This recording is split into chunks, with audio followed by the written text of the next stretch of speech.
Now, in South Sudan, only 55% of people have access to safe drinking water. That's a fundamental human right made harder still by global warming.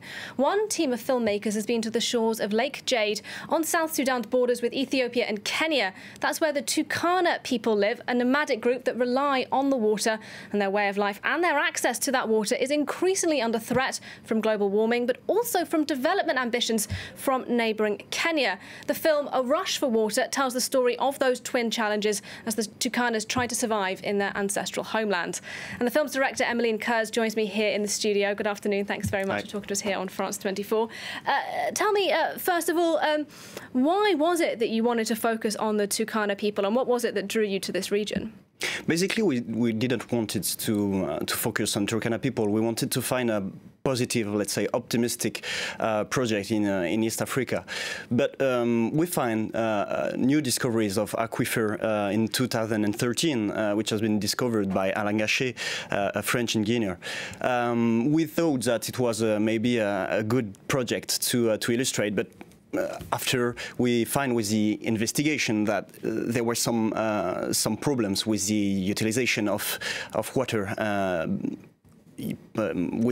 also with the development problem of the country, which wanted to race in the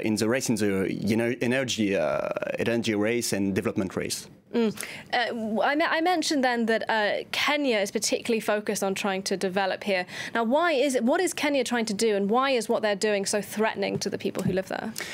It's most about the utilization of water. Turkana people need water to survive and to live properly.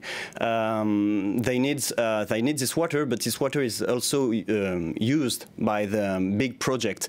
Maybe we can present the dam project in Ethiopia, which is blocking water coming in the Lake Turkana, in the Jade Lake. This kind of development project is threatening Turkana people, and also the development of agriculture projects, which is using the water of Turkana, let's say. Tell us a bit. We can see some clips here of your film just behind you. Tell us a bit about the format, because it is quite unusual, isn't it? It's an interactive story. What does that mean, and what does it look like for a viewer? For a viewer, it's like an internet site. You can navigate on the website. You can use the different media we've created. So you've got a mix of different medias. You've got the visual medias like the map, but you also have the film, the movies.